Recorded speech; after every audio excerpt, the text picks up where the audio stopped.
took an American Legion member and I was asleep while we were sleeping. I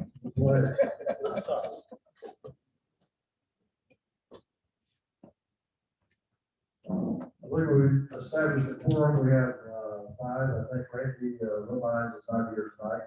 So other than that, though, we do have a quorum. I'd like to go through the minutes. Approve the minutes for March the 8th. We do have a problem there. We have 3 new members, and without we don't have the 5 members that were there at the particular meeting. So we will do the March 8th at our next meeting as far as approval. For the minutes of March 15th, regular meeting, executive session, April 5th, regular meeting, executive session. Does anyone have any corrections or any discussion on those particular minutes? If not, I'll take a motion for approval for the minutes. Carty, Jerry C. second. All in favor? Aye. All opposed?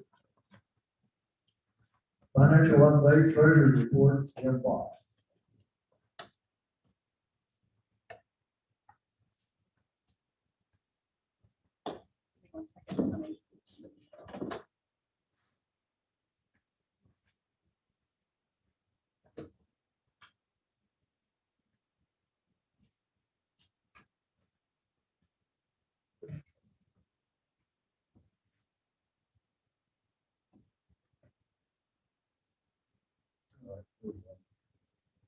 Everybody can see that.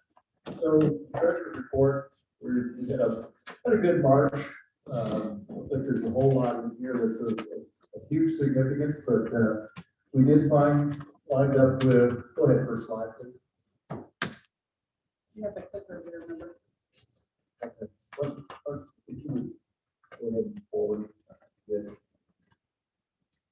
So as you can see, the net revenues, year to date, we're in really good shape here when we compare all of that. And I'm not going to go through all of these different numbers, but we did have a little bit of a loss in March and we'll see a little bit of that as we go through the other slides there. So food and beverage sales was actually very good. And we kind of expected that after the bad February and the cabin fever. So, and the newsletter continues to be really strong thanks to those people that are working on that and the ads. Green fees, we saw mostly it was on weekends. We saw an increase in guests there, so we're up $4,000 there. Building permits, got 2 new constructions on that. There's a whole bunch of different smaller permits too, with fences and those types of things. Miscellaneous income, this is kind of a timing issue here that shows $2,540. Crystal noted that we received this invoice in January, and we're kind of going to have to, it'll work out over the months as we go through here. It's just the way it was originally budgeted. So security is in the process of hiring right now, but their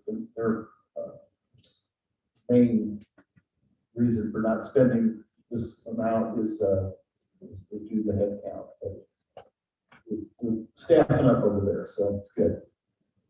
Public Works, same thing. Chris, I believe, has been interviewing, and he should be full also right now. Take note of the golf marshal and the starter salaries. We are over there, and as you may recall in the previous meetings, we were talking about the excess funds that we had, and we chose at that point not to fund this until we saw where we were at with the current surplus in the existing budget.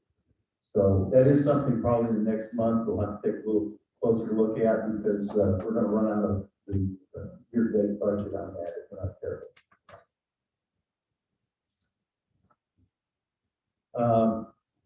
Park balance is in good shape, up 48,000, park up 32,000, and Lake Management Reserve Fund continues to accrue funds. Last month, when we looked at this, we had a whole bunch of 30-day delinquent accounts, We're down to 21, so the total number of delinquent accounts is back in line with what we normally do. So that's good. And we continue to be very solid with our cash balances, and as you can see there, we're balance of all accounts is $3.2 million. So we're in financially good standing right now. As we have discussed at many of the previous meetings, we're continuing to wait on the federal government to work on our particular payroll protection program loan. They're dealing with the larger loans, and so we expect to get there pretty soon, and we fully anticipate the amount will be forgiven. And we are in the process of applying for another loan for round 2 that was approved, and fortunately the deadline for that, which, Crystal, when was it? Was originally March 31st and it's been extended to May 31st. So anything you want to say about that? It's in process, so we are applying. We'll hopefully get that one too. Any questions on the financial report or what was in your packet? We got a full, all of the information was in there this time in the packet. So.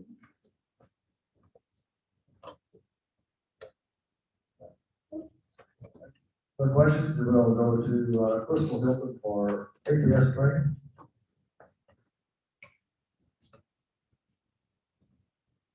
Okay, we actually signed a contract with our APS payroll system on February 1st to implement their HR and benefits module to our existing package. And it's been received very well. Actually had Vincent and Tracy go through training today, but I had training last Friday to look at the hiring process part of it, and that is the ability to go out there and post job postings and complete the applications, set up interviews, and I am really excited for that piece to go live. I'm still going through the training part of it before I roll it out to the other department heads, but I think that they will be just as excited once they see it as what I saw.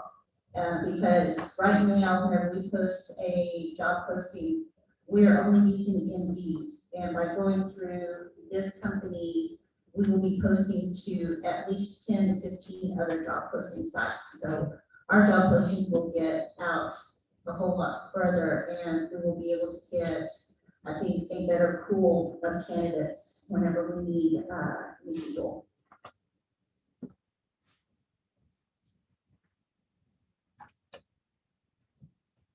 That's all you have?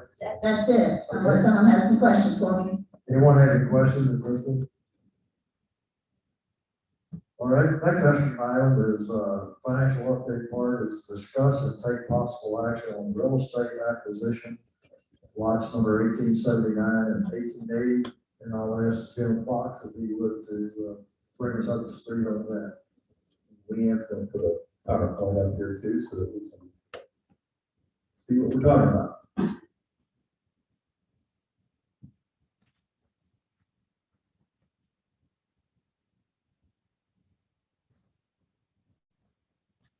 Share screen.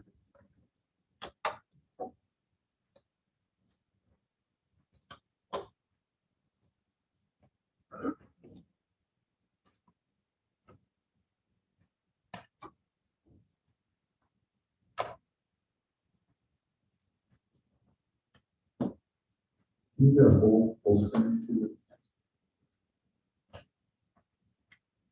All right. The board has been, well, there's been a committee that has been working on a acquisition of a piece of real estate. And the board's been involved also in executive sessions. And so tonight we wanted to make certain that everybody's aware of what we are, have a contract for. And so go ahead, next slide.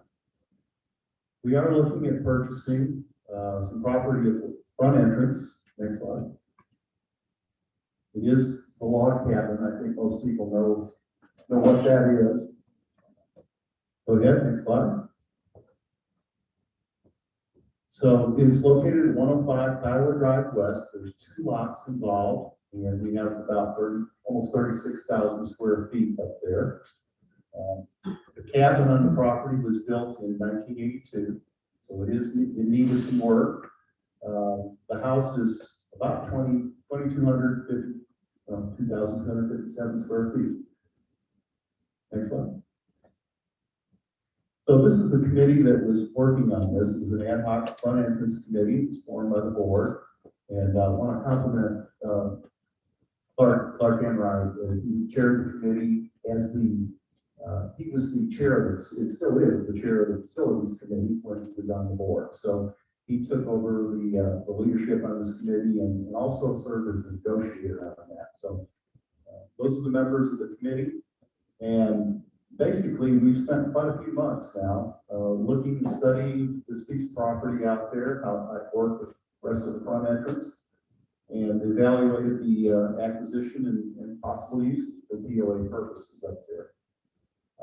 The board's approved the contract for this, and so this is again where it's at, the subject property. But I think this is probably one of the most telling slides that we have is that, as you can see, this is overlaid on a plat, and the Lake Kiowa Property Owners Association owns property on both sides of that. Total of the POA property is 3.21 acres, and there's a piece of private property in there for 0.84 acres. So it seems to make sense that we would acquire this piece of property and effectively control all the property on the east side of the gate.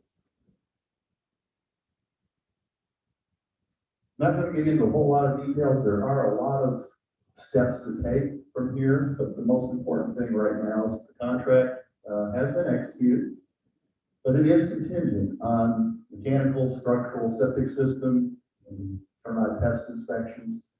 And so we will, till we have all of that and we're to close on the property, we're going to keep the contract price confidential.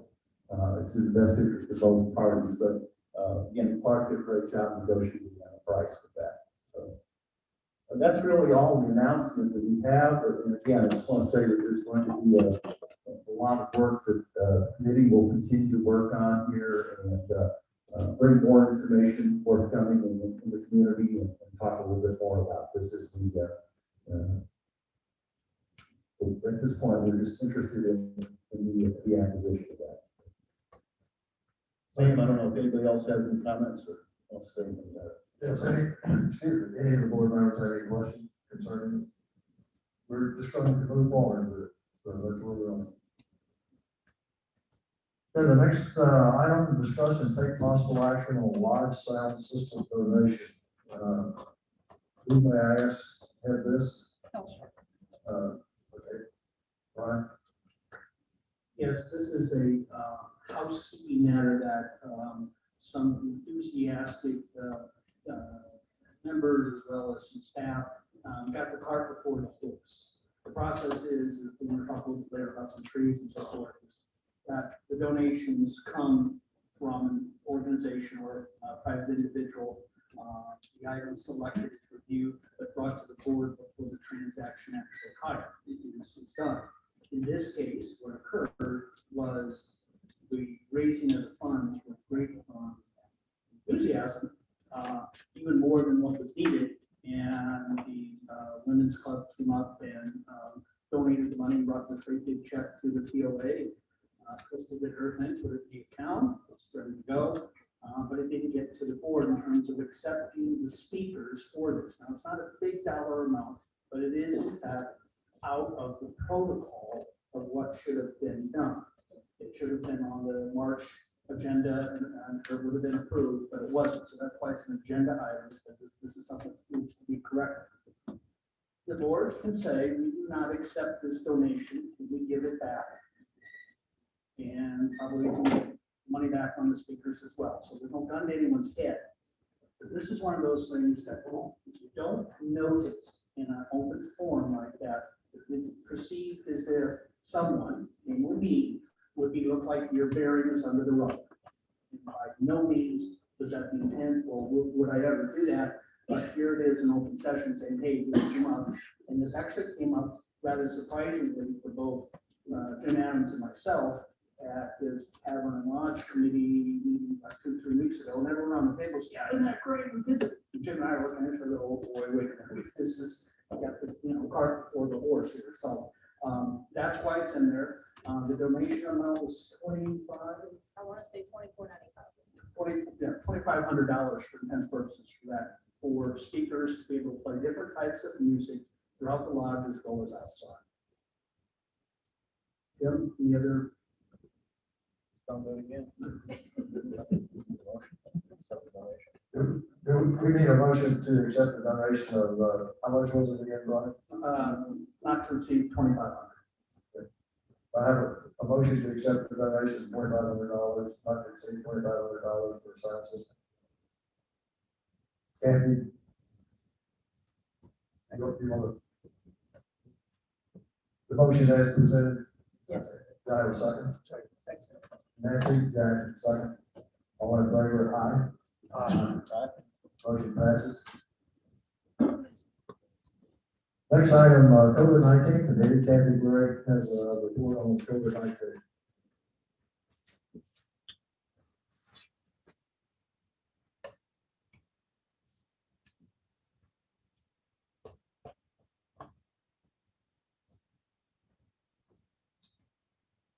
All right, good news.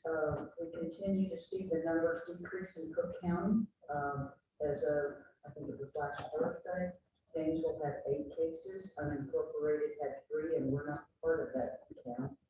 I was been at 0 for several weeks now, so that all that's good news.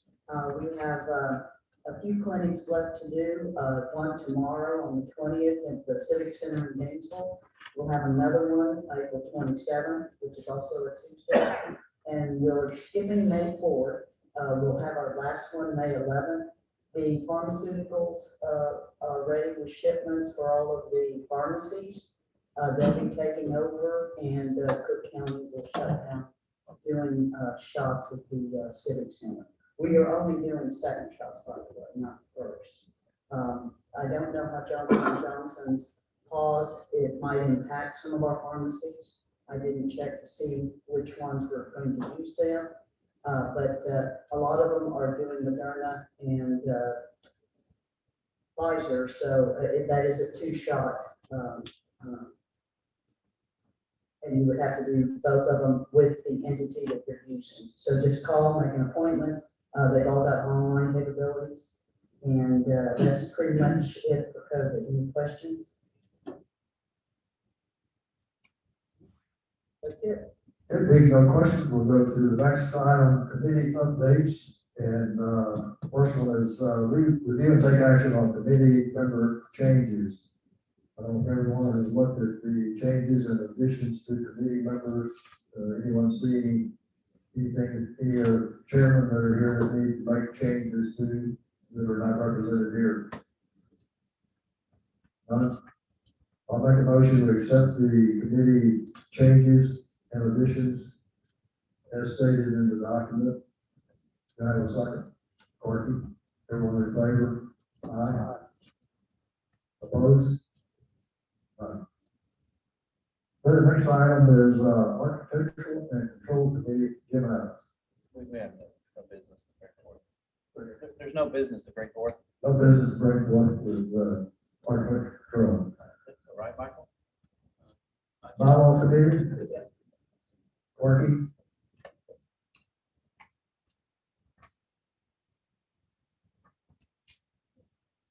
Thank you.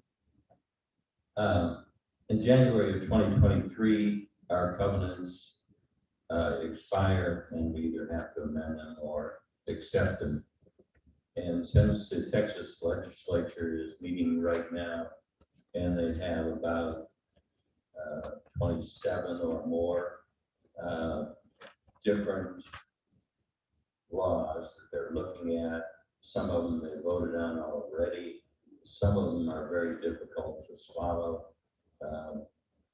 but we're looking at them. We don't need to take action right now until they finish and the governor signs them, and then we'll go into action and brief y'all.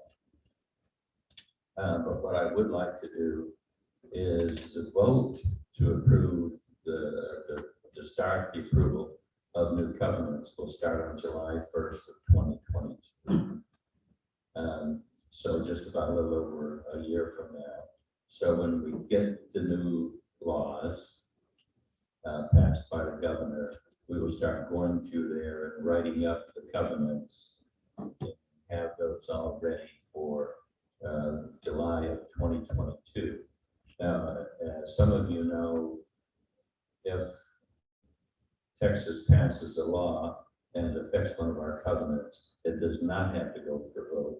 We can tentatively amend our bylaw, and then when we finish our elections in February of 2023, we'll register them all together since the law supersedes our covenant. But what I'd like to do is to rename the committee, the covenants and the bylaw committee. That only happens once every 5 years. You want to make a motion on that, and then we'll second and get discussion going? Well, I'd like to make a motion then that we change the name of the bylaw committee to the covenant and bylaw committee. Have a second. Jim Allen. Any discussion on changing the name of the committee?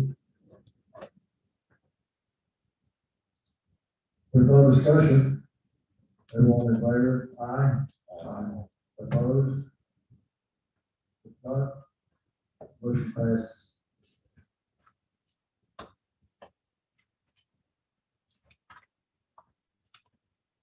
And the next item, review and take action on bylaw draft.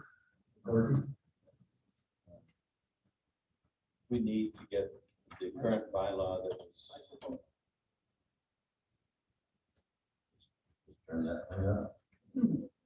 We need now to get signatures on the bylaws that we voted on in February and were announced in March, have now been typed and proofread, and they're ready to go down and get codified or made dedicatory documents with the Cook County.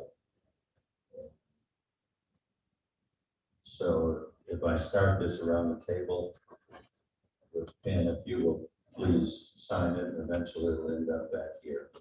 Okay.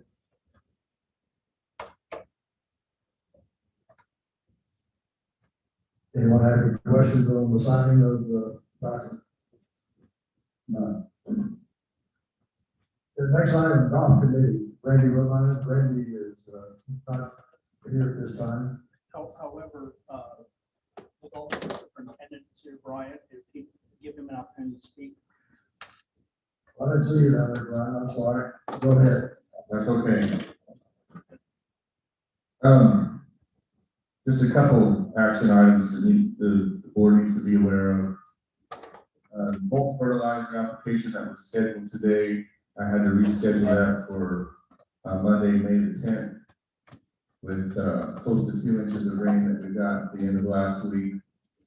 And the forecast calling for an additional 1 to 2 inches over the weekend. I had to make a call on Friday with my contractor. I thought it best that we be safe and reschedule. Obviously, the rain didn't come, but the good news is he had an open Monday that still fits into the window that we're looking at. The greens verification scheduled for next Monday and Tuesday is still a go.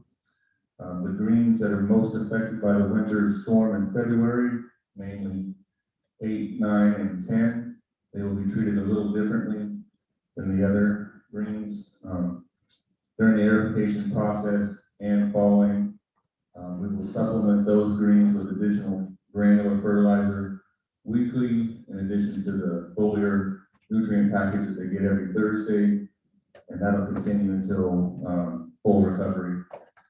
Brian and I have been in discussion every week. I've been kind of giving him an update. I sent an email out to the golf committee last week, making them aware of my plans on how I'm going to handle this. The good news is I'm seeing some recovery already. There's new growth in those troubled areas, and so that's encouraging. The big thing now is we need the weather to cooperate. And as mentioned in my report, this time of year I always try to highlight what I call the 150-degree rule, and to remind everybody that's when afternoon high temperatures and overnight low temperatures reach or exceed 150. That's ideal growing conditions for Bermuda grass. We haven't really gotten there yet. This morning it was 39 degrees, so that doesn't help any, but that's to be expected here in the spring. And sometimes I just have to remind myself that it's still April. And so usually we really start to see everything pop early May, early to mid-May, and I think we're on that same schedule. That's all I have. If there's any questions, I'd be happy to answer them at this time. Thanks, Brian.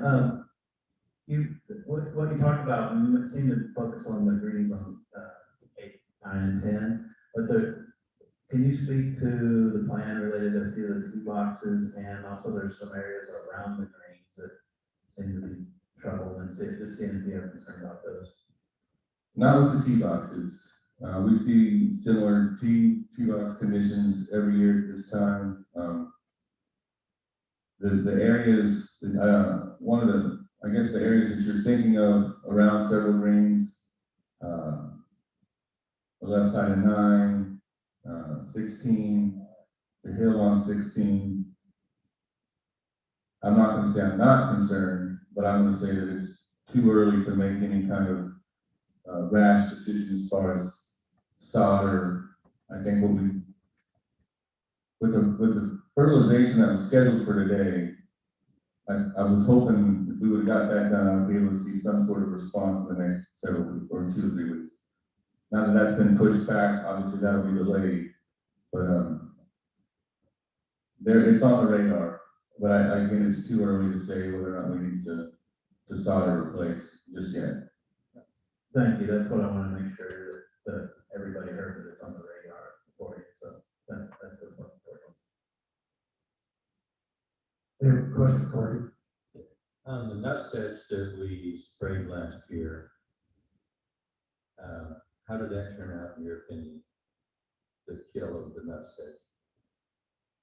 That application was very successful. To that point, I have noticed some nutsedges popping in some traditionally wetter areas around some tee boxes.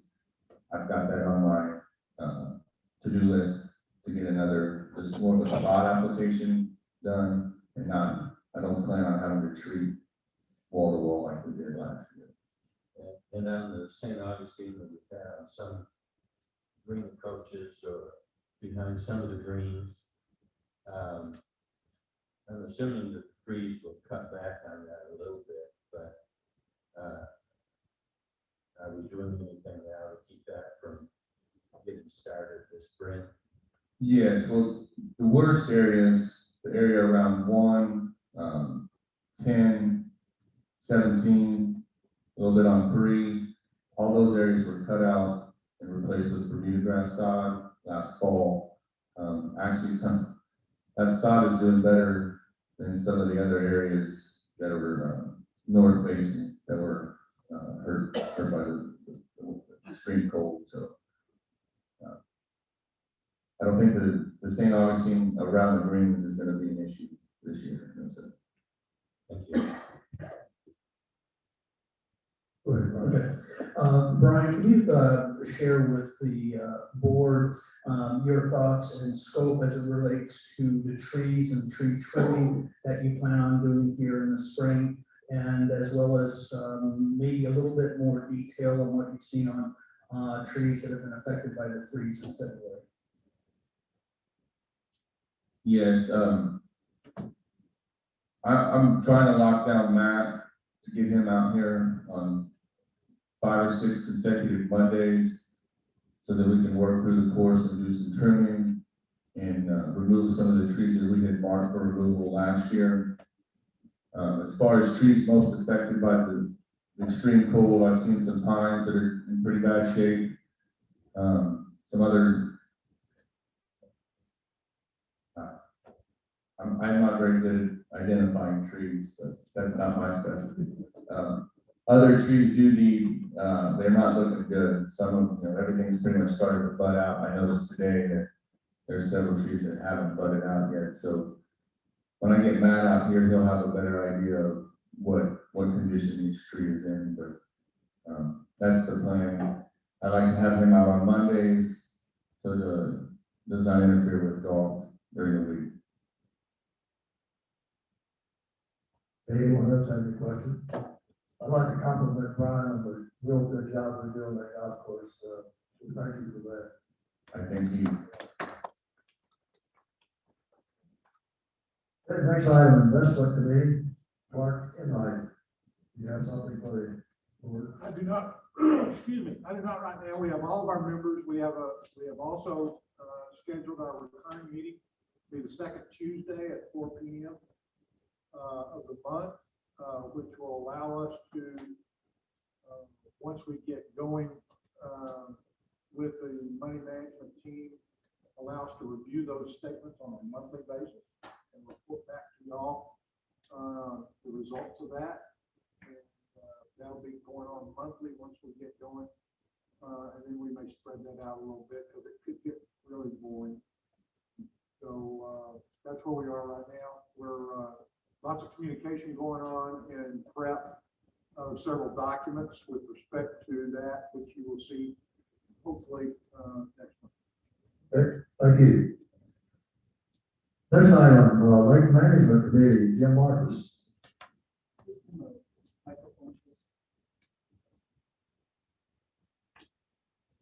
Okay, thank you. The Lake Management Committee's been busy. If you've been by Low Water One, our contractor got a good portion of that done. It's got that installed. The board passed about 24,000, not to be exceeded on that. We probably spent about 9, so we're not going to spend that entire 24. We are going to, today we brought some more concrete from the funeral home that we got for free, so we're doing really good. We probably save 3,000 to 4,000 on the first step and 2,000 to 3,000 on this next step. So probably $5,000 to $6,000 saving just on materials. So he's going to do another little section of that down to where the low water mix in, and I think we'll be done with that area for now. Then the committee's looking at some other areas that need some touch up on, some erosion and riprap, so we're working on that too. So I appreciate the board's confidence in giving us the money, and we'll spend that money wisely. Thank you, Jim. Okay, Lodge and Tavern Committee, Jim Adams and Vincent Williams. All right, let me get going first, Vincent. You guys all know we have a really nice pavilion now, and it's been popular now that we've had the sanctions lift on COVID, and people are getting out and about, and the reservations have been booking out further and further. But as Penny received those reservations and some different things have come up, she recognized that some of the wording that we put into the reservation policy left room for interpretation, and put her in a position that we didn't need to be putting her in. But essentially the wording before was saying that any member could reserve a pavilion at no cost, and they could do it for their immediate family, and it defined immediate family as children. But then you get into the word for and what a member is using it for, and that's where the interpretation came into play, and people are, using it for their company or for their long lost niece or something like that. And the goal of the board, the previous board, was to limit or try to limit the pavilion's use, mainly for membership, and not let it get outside the borders of too much.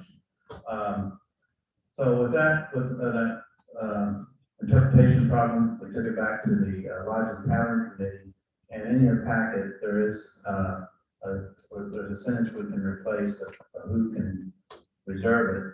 And the new sentence would be Lake Kiowa voting members in good standing may make room reservations on a no-cost basis and will be limited to 2 pavilion reservations per calendar year. Pavilion reservations scheduled beyond 2 per year will be subject to deposits and room rates as outlined in the event contract deposit section below.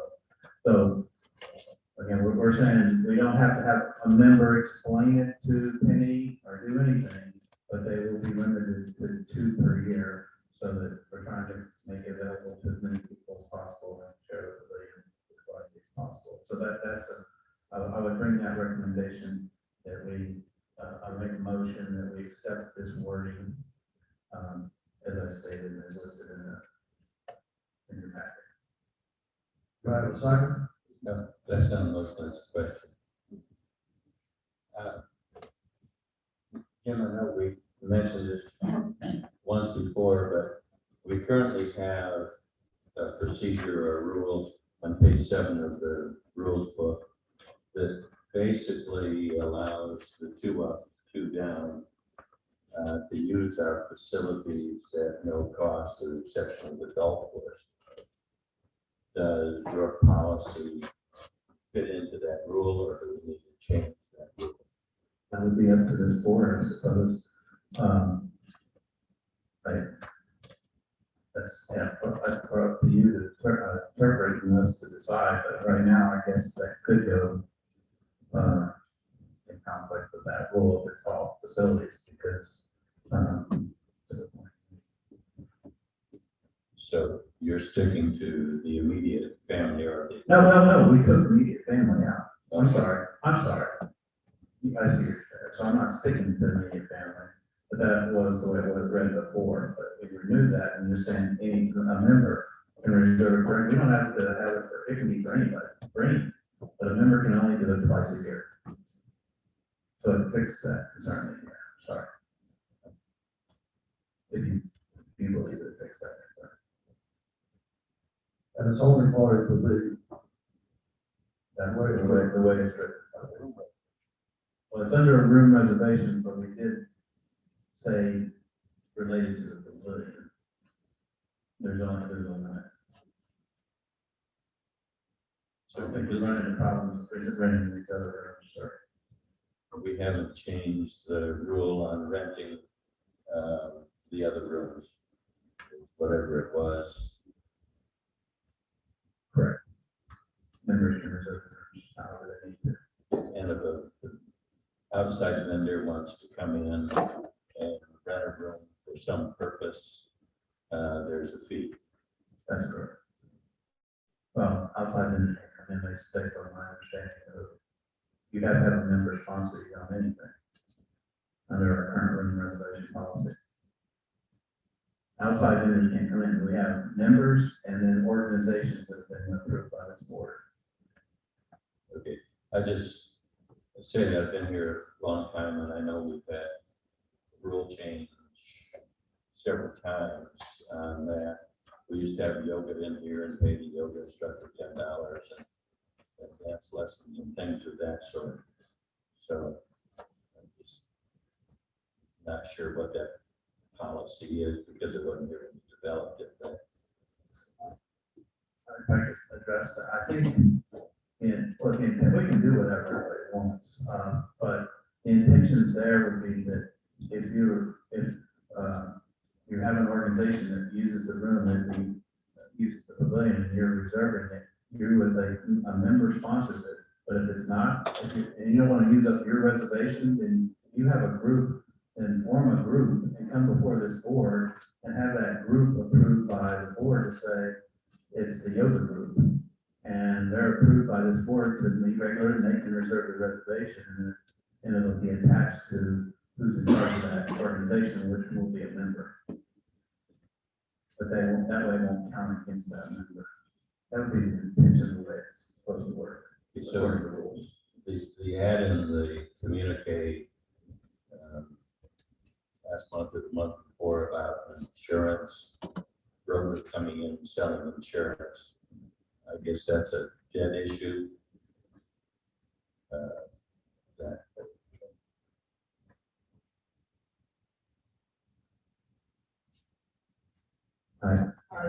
I spoke with the lady and she did not realize that the flyer stated that there would be sales people available and applications. She had not read her own flyer. She didn't put it in the communique. She posted it on our website 6 times. I deleted it each time because it was clearly talking about a sales deal and speaker. So we just talked a little while ago. She apologized. She got the wrong flyer from her company. And this is being done by a company sponsored by a member. So there will be no sales pitch. There will be no forms to fill out, applications. So she's clear on the process. And to clarify, the rules do cover the topic that no one can charge for an event to make a profit or anything with it. So it's not intended to be, our facilities are not intended to be a commercial operation. They're for the membership, and you can charge to the extent that you're covering your costs for that event. So if you want to have a party and whatever your costs are for that party, then you can divide that among the donation, however you want to do it. But you just can't make profit on it. okay, thank you very much. Okay, we have a motion before us. Did I get a second on it? Very soon. I'm gonna, this time I'd like any questions. Any discussion? We got a motion, we have a second.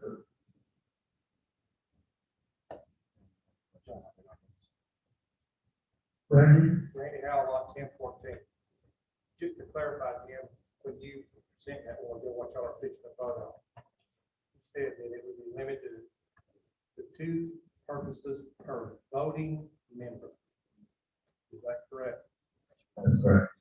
So a leasee that's leasing a property that lives out here has all privileges except for voting. So that person will not be allowed to lease the facilities in or use their facilities twice a year if they want to, if they're a tenant. Not according to that, just like they can play golf, I suppose. They do everything but vote. Is the way my interpretation is. So by that wording, that means that a tenant is renting a property will not be allowed to have a function that they want to reserve the pavilion for or anything else. Correct? That's correct. And just make sure you understand what you're voting. They could have, they could have the property owner make it faster. I mean, the point is there's liabilities and, and damages and those kinds of things. We have to have. People that live out here that are tenants that have a lot of activity in the community. They're not gonna have the same privilege in that area. I understand. It's a valid point. And if we have a way, with a member, you have a way of assigning any costs or damages that would occur in the facility. We can assign those to a member. I don't know about lessees. I don't know if Brian can speak to that. And if we have, we can go back and adjust that. So they're responsible for those damages just as well as the member. But otherwise, it should go to the member. Yeah, I think we have kind of a rules review committee going on right now. And page 7 on the rules committee still bothers me a little bit. That's something, Sam, we could probably take a look at next time we meet and try and make that so however we want to make it. Where to put in, is what you're saying, Start with possibly ECs, grandparents. So if you want to use one of your 2 opportunities to use the pavilion on your grandmother's birthday, you can do that. And You can do that with this word. you can do that with that wording. We'll just have to take a look at that wording in the rules. And I think it's more that we should change the rule than you should change the policy, but I do think that leasees are entitled to all privileges except voting. And so they should be able to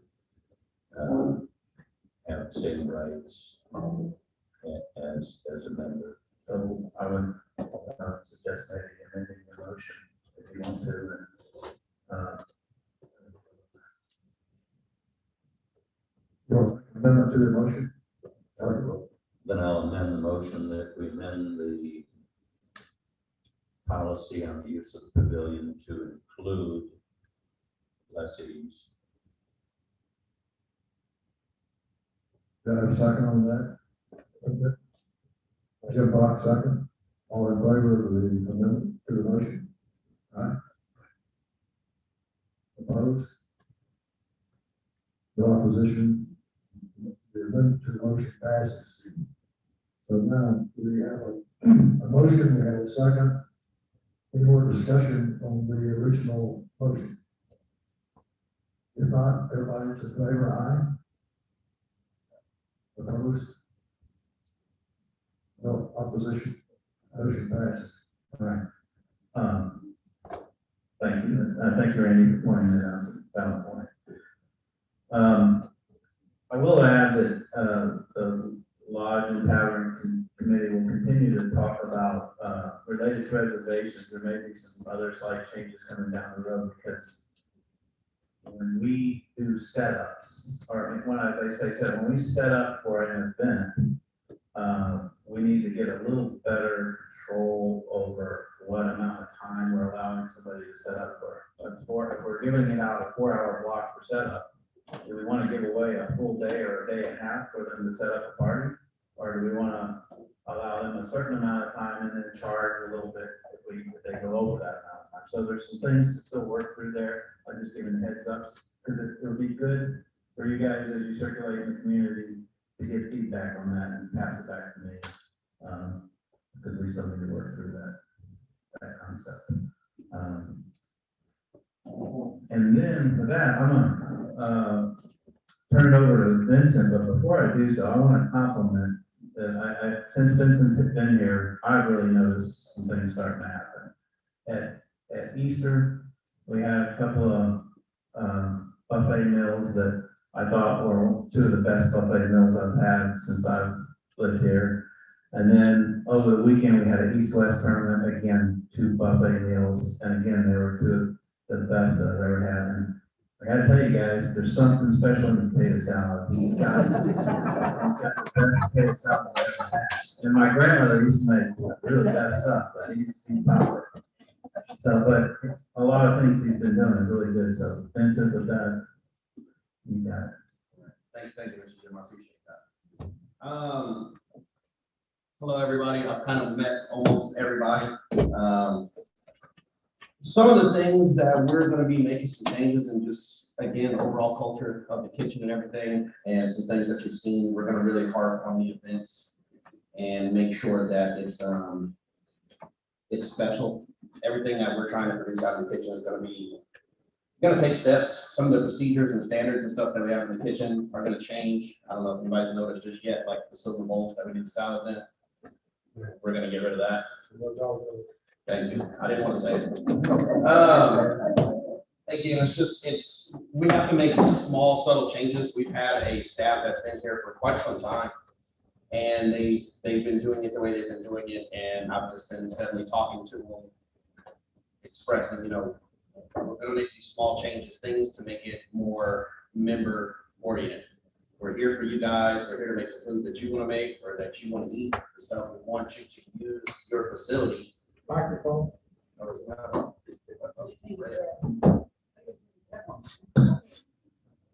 There we go. Okay, let's try again. Talk right into it. Yeah, well, you have to at those points. But like I said, you're going to see some subtle changes in the beginning as far as just main dinner, lunch, things like that. We do have a new purveyor with Ben and Keith that should be starting the end of the month. We're working on just changes, making sure that we have mostly the same products, just better. streamlining dinner service. We do have some busy nights that are during the week that tend to get us clogged up, so we're going through some different ideas. Like I said, you know, we've been really harping on the events and doing the buffets and things like that, so if we're able to produce that level of buffet, we can actually do that during the weeks and take some of that pain off of the line, so that way when you do have it to go and we can express that to go service, we can find a way to get that out, so that way that if you're here at the club enjoying it, and you still want it to go because you don't want to deal with the crowd, we're not gonna hold you up an hour. Staffing, just like everybody else, it's staffing. We are really trying to get staff up, trying some different avenues. We actually went through a new platform called Handshake, which was like a virtual job fair. We got a couple of candidates off of that as far as trying to hire. End of the month, I should have 2 more cooks here arriving from out of state.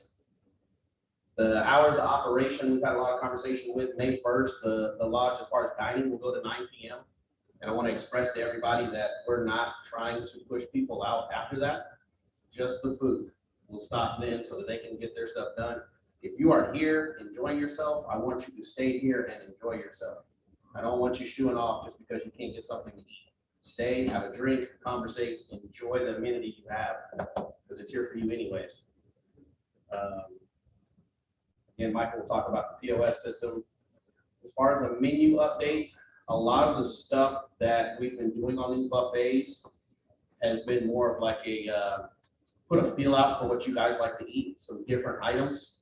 I've been talking to a lot of you throughout the dining room as far as what some of your likes, your dislikes, some of your favorite things you have, and all that's taken into consideration, wrote down, and then we will do a full out menu analysis to try to hit everybody's feelings and again, just a new culture of this is your guys' restaurant, this is your food that you love to eat.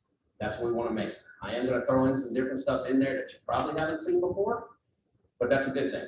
If I can get you a new favorite with your old favorite, then we'll be doing all right. I believe that's all I have for right now. If we have any questions, if there's anything else I need to add, that's a question, all right. Jim? Vincent, you mentioned May 1st, 9 o'clock, extended hours, and off the top of my head, I don't know what our history or what our hours were last year at this, maybe not at this time. 2 years ago. 2 years ago. But, I mean, my goal would be we were getting back to what our hours were at least then, 2 years ago. Some people might say it should go later. So, but to my point there, I think it's one thing to cut off the foods, but maybe are we gonna leave the tavern portion open later than foods starting May 1st? Yes. Okay. Yes, that's actually started right now. There is no last call. There's nothing like that. Once the food is done, we're keeping the bartender on staff, we're keeping the server on staff until the last person leaves the door. And maybe through LeaAnne or something, we might publish our new hours to start May 1st and Sure. on the details around that. So thanks. Yep. Yes, sir. Jim, this is my wife work here. She would ask about, are there any plans for a breakfast buffet on Sunday? There is. It's something that's been brought up quite a few times. Again, as long as these other 2 cooks are showing at the end of the month, staffing won't be an issue as far as pulling that off. Again, you have 3 or 4 people that are here basically every day of the week, 10 to close, and pulling them in for another 5 to 6 hours a day for breakfast is somewhat difficult, but again, it's not out of the realm. We can get very unique in how we do this and how we set the menus up and how we do them in order to pull this off. Again, if it's something that you want, we're here to facilitate. That's what we're here for. Anyone else have a question? Brian? Tee up Mother's Day. Sure. So Mother's Day, again, like Easter, will look a little different from at least what I've heard. We're going to do basically a social event to where it's not a sit-down meal per se. You will have stations throughout the facility, outside, inside, that will have different stages and levels of food for you to grab. Have mom tell you a story about when she was pregnant. Have mom tell you a story about when she kicked them out of the crib, just the whole thing. The whole idea is to have everybody talking and just being free. You're able to talk with mom, everybody can sit together how they want to sit, share their stories. There will be, like I said, different levels of food, a dessert room, a carving station, a brunch station. We'll have a mimosa and seafood display outside. So it's just going to be something kind of different instead of just normal brunch. Good, anyone else? Listen, I'd just like to give you an official board welcome to Lake Kiowa. We're glad you're here, we're looking for good things. Thank you, thank you. Long-range planning committee, Jim Adams. You have anything? Just an update that, we received the survey and, well, actually, it should be Nancy giving this update, I'm sorry, I jumped right in. Nancy's, we did have a meeting last night, and I did run the meeting, I guess, I do that sometimes. And, Nancy's taking over, but we did have a meeting, we went through the survey, our first run at it. We have a goal of delivering a long-range plan back to this board by August. Our goal is also to have a town hall on the survey and the long-range plan in July. Is that right? Yeah, mid-July, right after 4th of July, sometime. And so that's our next step, but we're in the process of reviewing.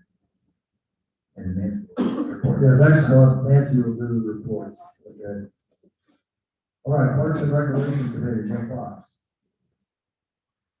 I don't have much to report. I will, as you recall, about 3 meetings ago, 4 meetings ago, we talked about tennis court lighting. And Chris Wagner and I did meet with a lighting contractor. It took a little while, but he has given us some information back now. So the next step is I think we talked about last week, was trying to figure out how to do a RFP process for that and see where that goes. But the preliminary price information that he gave back was encouraging, and looks like that the outcome that we have, we probably handle that. So it looks good. So that's all I have. Okay, next, I'm sorry. We will have a Parks and Recreation Committee meeting a week today. So on April 26th at 6 p.m. We're planning to have. Daughrity.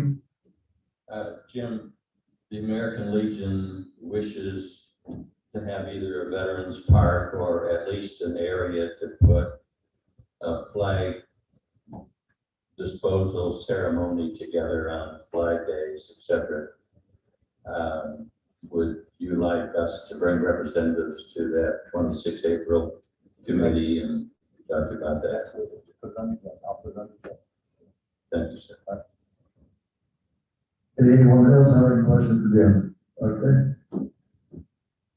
And the Rules Enforcement Committee, Matt Clancy sent me a email that he was not feeling well and would not be able to attend tonight, so we'll proceed on to the Safety and Security Committee, John Roach and Tracy Buckaloo. John, I know you've been gone the other day. Just want to shut it off, like this microphone.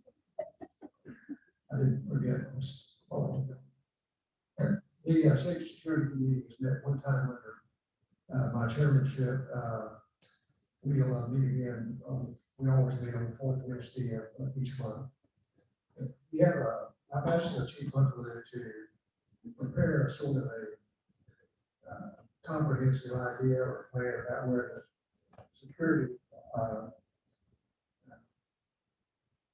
department should be going, what we need to be concerned about.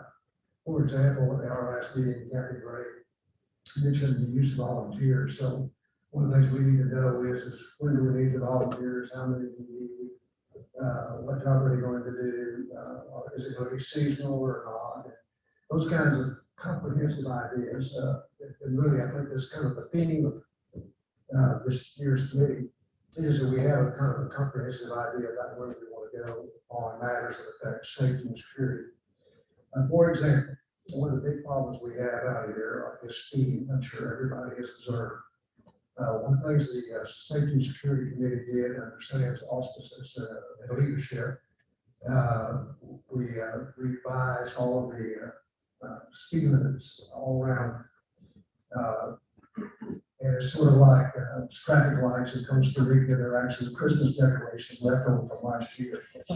Our signs just seem to be, I'm sure everyone here has observed those problems. We've had complaints, for example, on Comanche of construction trucks speeding very much there. And basically all over. So one of the things we need to approach, we expect to approach, is some kind of a comprehensive speed control program, whether it might be equipment, bumps in the road, whatever it may be.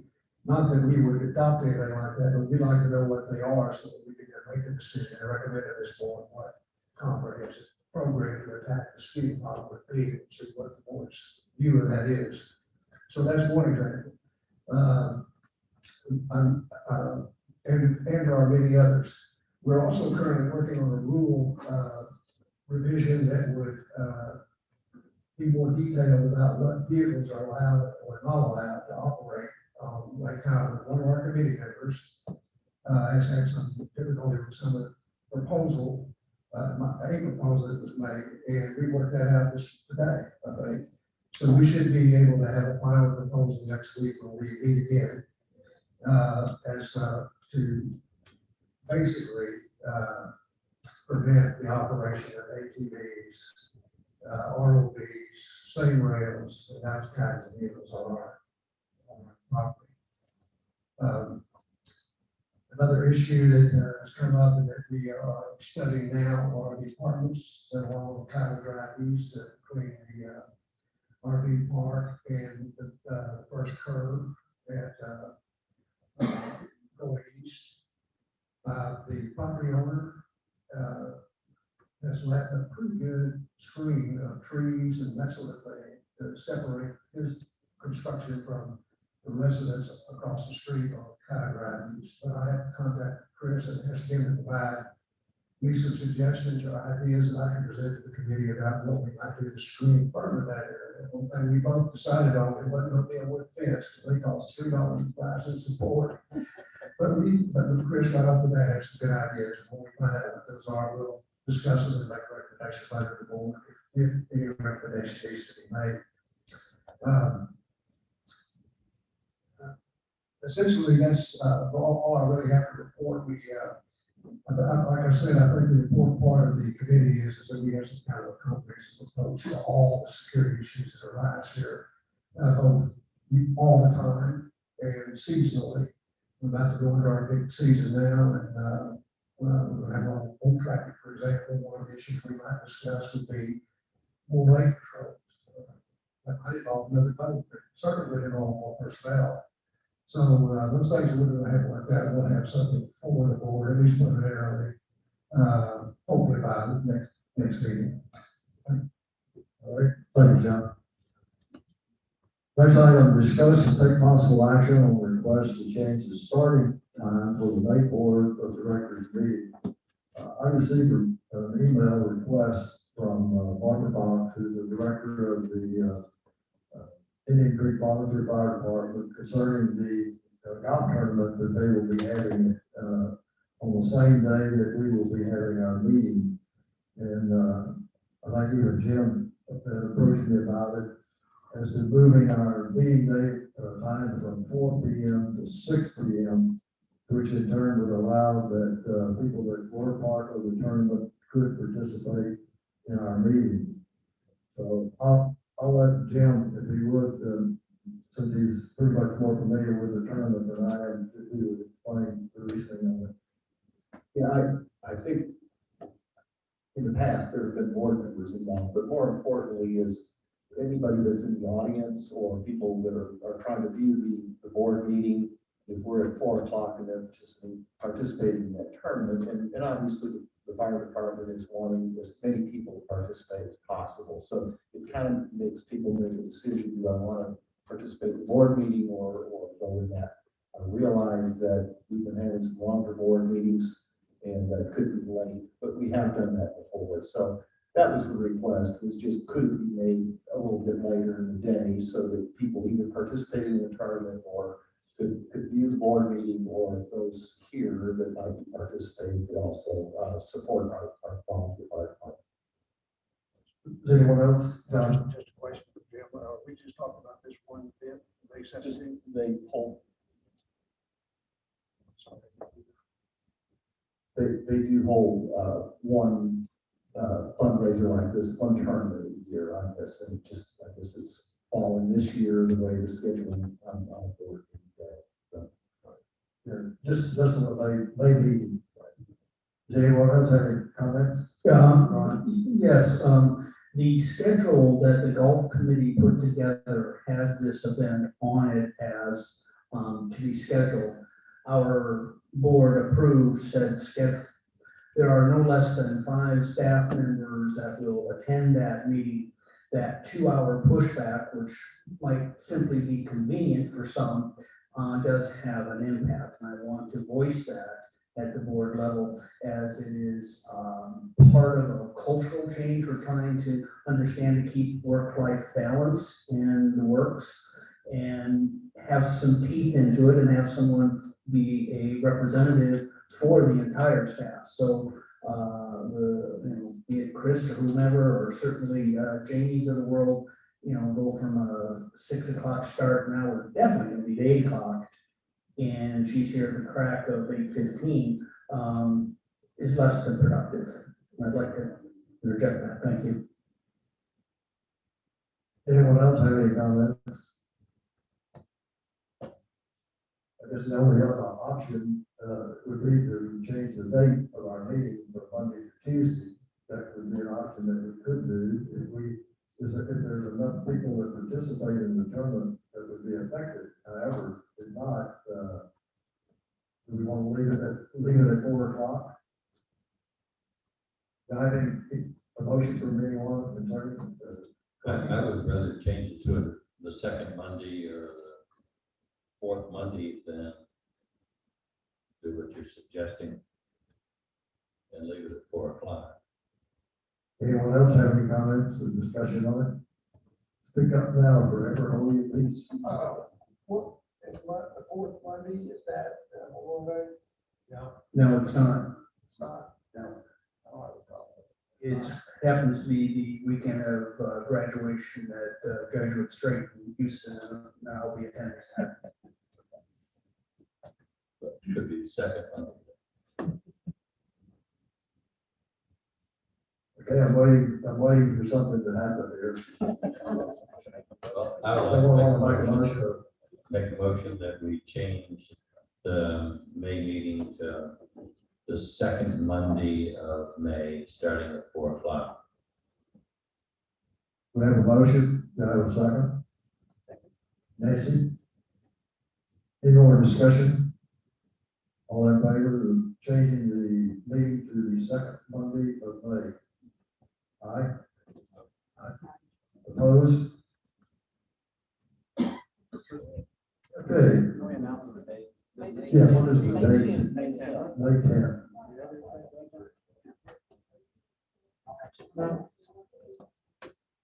Will that be all right, Brian? Yes, appreciate it. Thank you. All right.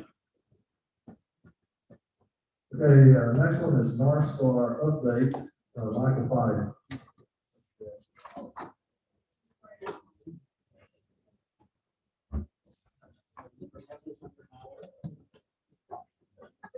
What was that?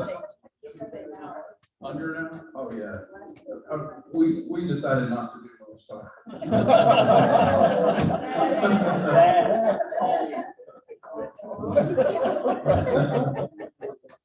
So I don't know if you're more excited about North Star finally coming to be, or if you're more excited about the meeting coming to an end. No, we've been through several steps with the North Star team, and they've been very responsive and very available. We've been through the welcome call, almost right after the contract was signed. And we've been through the scope analysis where their project managers talked with all of our department heads about what kind of things we need out of North Star, and how we use it. And we had the website analysis call, and their project manager for the website is currently developing our web pages. We've selected a theme and a template for our website and our app, and we've got the Apple developer account created, and Scott's been working with the website project manager to give them access to build our app for us. We've had a little bit of data migration issues with the TOPS database that we have. Scott's currently working on that, and I was hoping to have that resolved by Friday, but it looks like it's probably going to be the next couple of days before he gets that data pulled and over to their team. But they've gone through looking at all the nuts and bolts and what we have to work with, and they're starting to build the site for us. And there's going to be a lot of steps along the way to the training where we get to look at the site that they're building, suggest changes.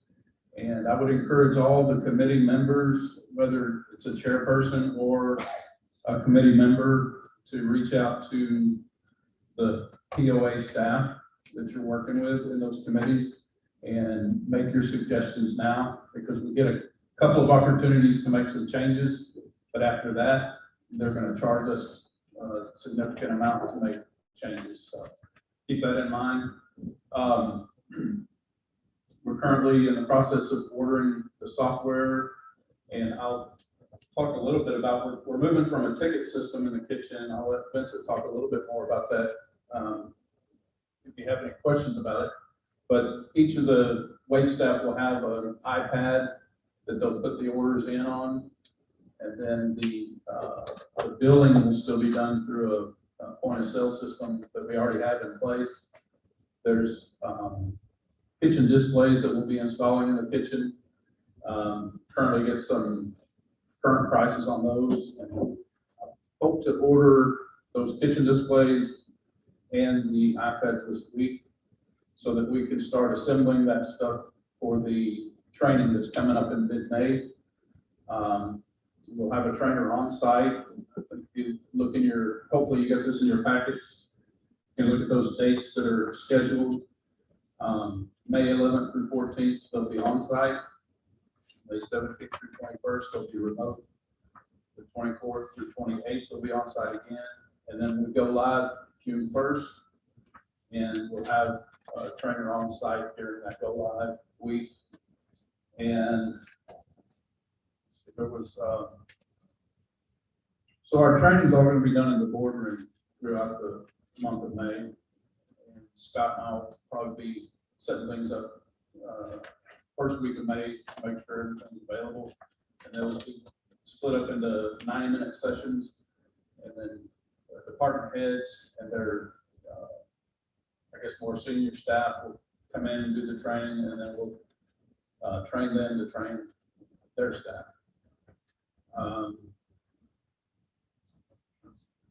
Else. If you have any questions, feel free to ask now. LeaAnne? I'd like to make one clarification, and that is the website itself will not go live the first week of June. It will go live at the end of June. Right now, the tentative date is the 27th. That's the date we were given this morning. So, so that is a different date for the website than the rest of the product per se. So, And that was a recommendation by North Star. They felt like we needed to get a really good handle on the back office before we rolled it out to the community. So we're taking their recommendation, and I got that notice this morning that it's the 27th. We were really hoping it would be 2 weeks after. So I've asked him, is that due to something in their limitations or something that we haven't provided that we need to get to them so we can get it closer? So, yeah. Does that mean we're going to feed North Star data to the next door, neighbor? That was the neighbor that's going away, right? Well, we have to have something. What's the? What neighbor does for us today, North Star should be taken over. but you won't have it on the website, is what I just heard, until the end of the next month. I'm not sure what the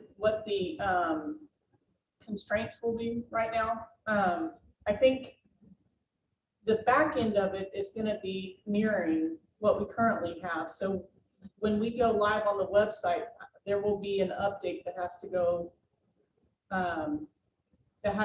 from our current website to the new website. So I don't know if there's any constraints. I mean, we'll have to figure that out. We just got that notification today, so it's kind of brand new news. It was right before we came here. But So. to keep in mind, our members use those forms for all of security, for everything they need, guest passes. And they'll still be live on the current website until we change websites. But if you had new members coming in, would you be updating the old website? Would Yes, that- Okay. it'll So be 2 you're- ways. Okay, so you would be updating. Mhm. Okay. so now- Yeah, there'll be a short period of double work for. Yeah, it sounds like more than a. Yeah. Well, and that's one of the reasons that people are resistant to migrations like this. And I think once we get it in place, I think everybody's gonna be really pleased with the functionality and the efficiency behind, because a lot of the things we do on the system now it seems like a Going lot. away. Yeah, well, it seems like a lot of work that we can automate a lot of this stuff.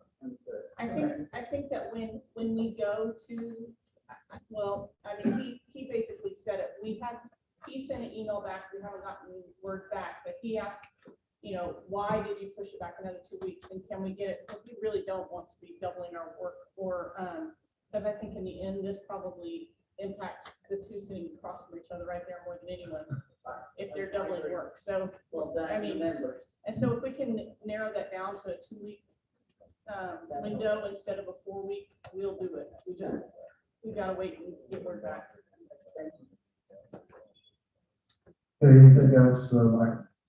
That's it, okay, thank you. Eastgate project update, Chris, what? Thank you, sir. Thanks, Sam. All right, so everybody knows the Eastgate's been closed for a little while. Yes, I said we would have a 10 business day start to open, not complete. All right. So day one, we tore down on April 9th. We poured concrete on April 13th. That hasn't cured. So we continued our welding, our fences, running wires, and everything else for the next few days while that cured. We got power back up on April 15th for the gate. The gate arms have gone in today. They'll complete them tomorrow. So if anybody's been by there and seen the big arms, they'll know there's a little bit of change out there from the old ones.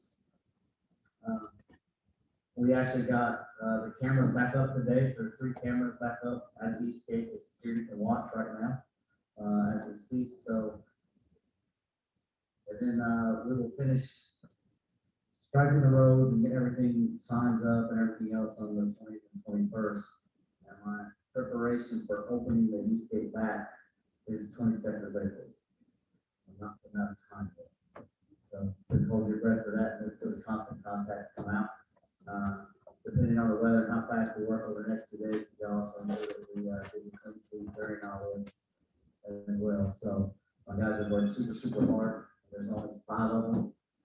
So we've done both projects in the last 2 weeks. So we'll get you back up and running in the next day or 2. Chris, I've worked there a couple of nights now, and the common question is, will we ever open the Comanche gate?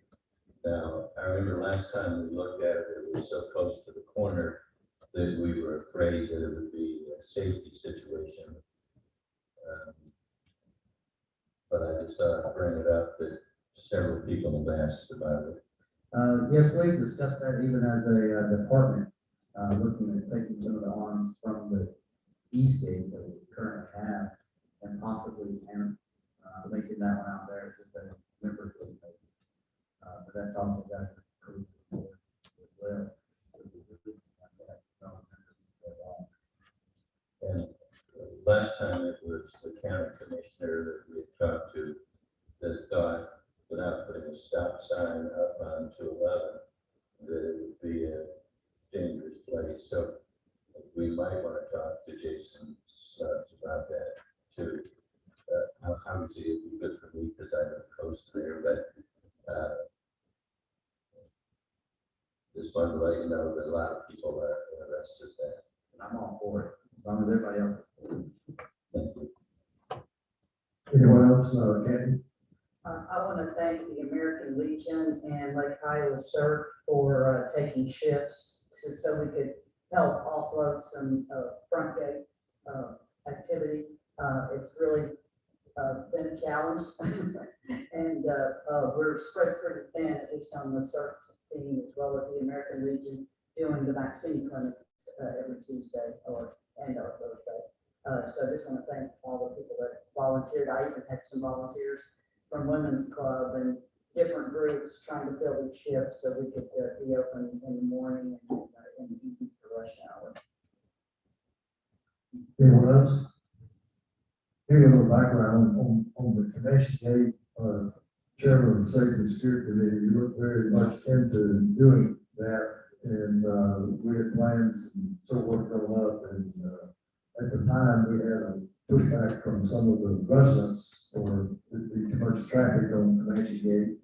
But it would be something that I think that needs to be continued to be looked at, where it could be possibly something that could be done in the future, maybe a different, further down the road. I think it is on the project sheet, so something to look at. Next thing is community manager, Brian Matt. Okay, thank you. My report was rather brief, and it's all about having to talk a little bit about the culture of our team and the outlook that we have. And what I provided for the board was the fact that we are leaning into the University of North Texas, and they have been very, very open to the fact of reaching out back to us and helping give us some guidelines to identify a successful internship program on an ongoing long-term basis. Now, this is going to take months and months to truly develop and move forward to. You may say, well, why did we go through all that? Boy, it's such a pain, and that's all how it works. If, and I know we will, identify one or two real rock stars out of that internship program, they typically come back and become dynamic department heads. That's the only way we're going to be able to beat back this oppression of, oh, you're in the middle of nowhere. Okay, true, but we're a dynamic place to learn. We're a dynamic place to help your career. You're going to see things in golf operations, communications, food and beverage, management, and board dynamics. Not a lot of places teach that on a one-on-one basis. Board dynamics will serve the current department heads and future department heads a great deal as they springboard into their positions in the future. So that's kind of the overview outline. The next one is opportunities.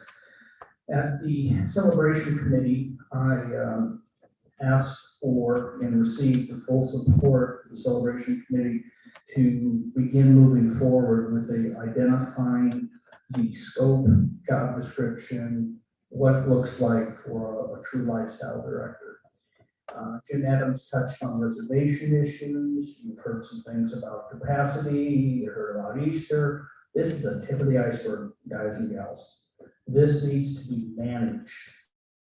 This needs to be a fulfillment of making memories, magic moments, and really bringing through together all the wonderful things that our community can do, offer, and manage it. If you manage it, lo and behold, some of these bracketed numbers will go away.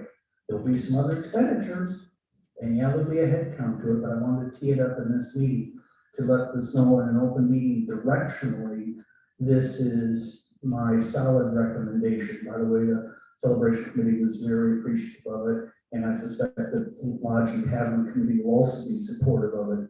But it's not going to be 3 or 4 department heads trying to pull off Easter weekend. It's gonna be a lifestyle director that'll use a LeaAnne a little bit, we'll use a Chris, we'll use a Brian, we'll use a, Crystal for part of it. But we'll manage it accordingly. And that's how the efficiency comes into play, as well as the strength, because that's really a creative atmosphere and a creative gene. Most GMs and community managers don't have a lot of that. I'm gonna raise my hand and say I don't. Had some good experiences, but that's something we need to add to the repertoire of a $5 million operation. And then lastly, just to touch base on the culture of our community, of the management team and the staff in general. I brought to the attention of the board at the December board meeting, the disconnect of a lack of the HR component within each of the departments. Each one had operational strengths, weaknesses, and what have you. But to a man and to a woman within the organization, there was, well, we haven't figured this out, and I really don't know what PTO time is, and how do I do this? And so we're now into the second quarter of 21, and you heard earlier Crystal talk a little bit about the training. But it's more than a little. There's significant training going on the HR side. And it was very helpful that Gerald Smith was able to help me with identifying some companies that we look for to supplement this, rather than adding headcount. Here's another $50,000 job, gals and girls. So it's no. Let's get this figured out with the resources that we have. But the drop down from that was 3 or 4 key departments were functioning at high level, but in a cylinder. Big old blinders on. Didn't look to the right, didn't look to the left. Hadn't been around the lake in quite some time, so we did the MOD shift that I talked about a few months ago. That was a little bit, pulling along, but we got it. Going along very well. You heard what Crystal did in her report, I think, last month. So that's moving along next. The next thing is a philosophy of all hands on deck. We will never be an operation where we have 3, 4, 5 layers of management and, a bloated staff. POAs and HOAs don't. It just doesn't lend itself to it. But on the same token, we have events that 500 people show up. So we need a combination of volunteers, management team, staff, all lined up. And a philosophy of all hands on deck. Now, it's not for 24 hours. And it's not something I want them to be scared of. I want them to become excited. And in fact, at Easter, I had some key staff just meltdown. Just like, oh my God, what the hell are you doing? We're trying to get over that hurdle. So I appreciate the support of the board with that. I'm going to ask that we convene with the HR committee to have a candid conversation about my first 6 months, some observations, some things that we'll need to continue to work on. And then unfortunately, I had to put 2 or 3 of my agenda items into executive session due to some sensitivity with dollars and cents and so forth. So that concludes my report. Thank you, Sam. All right, thank you, Brian. Do we have any additional business that was not on the agenda? All right, next item, number 13, comments from the members. We had questions that were sent in. I'll get to the questions, and then if there's anyone in the audience that has something going. Okay. First one, the question came in during, we had a special meeting, and in turn, it did not get to the board. And so I'll go through the question and we'll give out the answer so the individuals will have an answer. Came from Rita Langley, lot number 799. Her question was, why were none of us who live on Huron Trail given the simple courtesy of a single word prior to the planting of 6 trees, which will obscure our view of number 12 fairway? Maybe we need rules to protect homeowners against this kind of board injustice. We bought golf course view lots for a reason. And I asked Jim Fox if he would to give some background on that and provide an answer to this particular question. Well, I would say I've been very directly involved with a lot of the tree planting that, related to the donor trees in 2020. And, I will say right off the bat that, as far as courtesy, it's a learning process and what we missed, perhaps posting something on Kiowa Connect or doing something that would give that opportunity for input. So I apologize that we didn't have that opportunity to do that. However, I will say this has not been a secret. We're planning to run out and plant trees in the middle of the night. So throughout 2020, there have been, all these donations have been at the board meeting to be accepted. In February, we were meeting with the golf advisory group. And there's been a lot of talk since the donation program came into effect. We've actually looked at a tree planting plan and trying to make certain we have needs identified in the golf course on where we can plant some trees. So and then we went to the golf committee at one point, the Parks and Recreation Committee. So it has been out there in the community, and we didn't go door to door. So, and again, I think that was something that we missed. We need to have a way to be able to collect that input. I will say that, the objectives of that program, were to obviously recognize the donors with the trees. It wasn't just a matter of going out there and saying, we're going to put these trees in, just put them in there. We obviously wanted to try to enhance the golf course in that hole. And also, the placement of the trees was done to help mitigate falls off the tee. In fact, I personally broke a person's golf cart windshield in that curve over there, with a ball off the tee. So there was an objective to try to help with safety out there. It came up when the bald cypress trees were added to the donation to try to mitigate stormwater runoff and to try to help with the issue there. So that was another objective that we were trying to do with that. And then as far as, I know when I was out there, I was actually the one doing the staging. I was trying to be sensitive to some of the vistas and the views out there.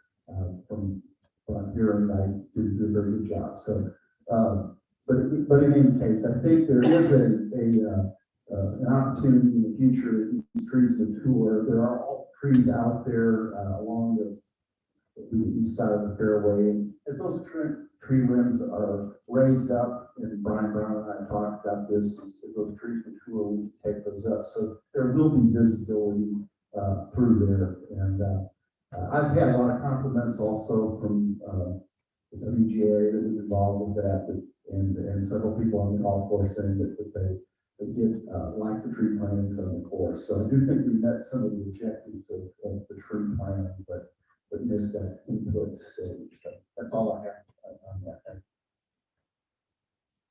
The next question came in from Jim Marcus, lot number 177. And so I recently got a letter from the POA defining rules for trailer field spots. One was no stacked trailers. With a backlog of 40 members that are waiting for trailer spots, this rule would add to the wait list. We need more trailer storage spots. For instance, I surveyed lake lots on the east side from the dam to Blackfoot Drive and found 55 empty boat trailers in members' front yards visible from the street. This does not enhance the beauty of our property at Lake Kiowa. I searched covenants, bylaws, and rules and did not find any rule against stacking trailers to save space. I recommend that the board send this letter to the Rules Committee for review before implementation. Thanks. After reading this and kind of looking at myself at the rules, I could not find any rule that prohibited. However, I think that at the suggestion of Jim, I will forward his question or comment to the Rules Enforcement Committee to see if we can get, real clarification on this particular subject. Anyone else have any comments or to add to that? Sam, I would just add, I would look at the safety aspect of stacking trailers. The homeowners are not the ones that move them. So when they stack them, the POA usually moves the trailers when they need to move them. So that would be my only concern with stacking. I don't have a problem with, an individual stacking their, Sea-Doo trailer inside their boat trailer, because it's easier to move, but then we start the stacking rule, and you got 2 and 3 boats on top of each other, we're gonna get into a mess. My suggestion is find somewhere else we can add more. Okay. All right. Well, I'll forward this to the, committee and let's see what we can get back, from them, to the board. Anybody else have any comment on that? Okay, the last one that we received for this meeting was from Henry Morgan, lot number 1403. Any chance of a fitness center and indoor pool in our future? It would be a nice addition to our community and increase the value of the homeowners at Lake Kiowa. I know we had surveys that have gone out, the surveys have come in, and I know that the fitness center is on the survey or list. I don't know about the indoor pool. I don't think it's on the list. I would suggest to Mr. Morgan that, I think the planning document has a fitness center listed on it as to, what's the schedule is for it. As far as indoor pool, maybe next survey we put out next year, would be a good place to put it if that's, what he's interested in. So, anybody have any comments or more to that? Jim? No? Okay. All right, comments from members. Do we have any members that have any comments that would like to? Mark? Lot 54, do I need this? Probably. Okay, thank you for the camera people. I'm encouraged to hear our manager talk about a lifestyle manager coming in here. And hopefully, part of those job description duties would be on weeknights and weekend events, that they hold the keys to the pavilion, the screens, the baths, the whole bit. And so when those events need some screens down, they don't get to do it themselves. And at the end of that event, this person would also be the person that would go out there and raise those screens for the evening. That is a big deal. Randy and I have talked a lot about it. We've also had some screen damages that we need to take care of. And we got some control over that lights for the electric bill. We've got some control of the baths, and we've got some control of the screens. We're encouraged to hear about that. Thanks. Thank you, Gordon. Jim? Yeah, thanks, Clark. I think your point's very valid, and I just like to point out that we can't wait till that happens. We need to make sure the staff is keeping an eye out and have somebody has responsibility for those areas. Jim Marcus? Jim Marcus, lot 177. So I'll make a quick plug for the Comanche Beat. So how do we pay for it? Just think of the less traffic on some of the roadways. That we won't have to replace some of the roadways as much because there'll be less traffic on it. So that's a way to pay for that in your own mind. So asphalt replacement on Colton, some of those other roads can be extended, be a lot less traffic.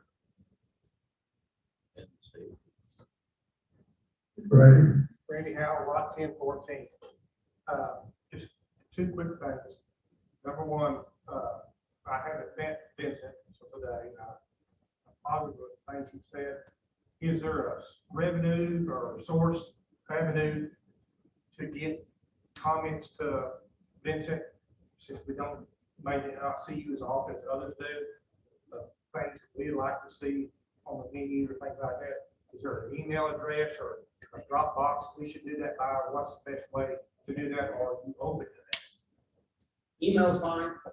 As far as I'm aware, there's an online, a comment card or something like that. Okay. But I'm very open to, if you see me, come grab me, pull me aside, and talk to you. I want to hear all of it, good, bad, in between. That way we can actually do something about it. Appreciate that. Randy, and Randy, everybody, the Lodge and Tavern Committee will be happy to hear, your comments and take that feedback to Vincent. And we meet monthly, but you're always welcome. I mean, look, on the communicate and see who those members are and pass that information to them, that you can find it. And one last thing, I know in the past, way back, more than, there might be one or two people in the room that have been here as long as I have or longer. We used to have board meetings, just like I'm seeing today, so the department heads were here, and that went away quite some time ago. It's enlightening for me to see the department heads here. I respect that, even though there's very few people here to see y'all, we like y'all doing it, okay? We like the fact that, or I like the fact that the level of expertise that I've seen at the department heads has changed dramatically in a lot of areas. I don't know if anybody can remember one statement we always heard from our golf department head, when he was to give you a report every month. It was real simple. Maintenance as usual. Okay, that was the report. You got tired of hearing that. We like to know what's going on. Thank you. Use that. Well, Jim Lewis. Jim Lewis, 1759. Yes, I've been here a little longer. Built first in '87, so I've been on a lot of board meetings. And I just want to echo, and was going to say that before, but I just echo how encouraging it is to see the managers here.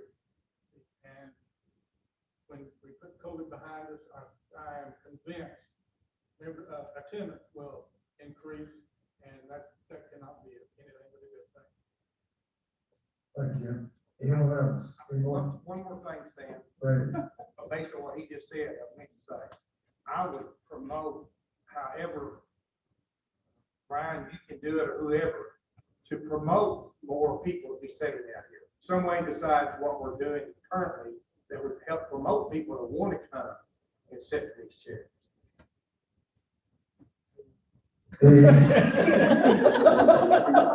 Sorry, guys. Very good idea. If I can add to that, do we get better cushions? I think the president ought to have a real nice cushion seat, shouldn't he? Any more questions? Any questions at all from the crowd? All right, what I'd like to do, I think that's the end of, as far as the regular meeting. Before we go into executive session, I think we should take about a 15-minute recess. So if that's agreeable with everyone, let's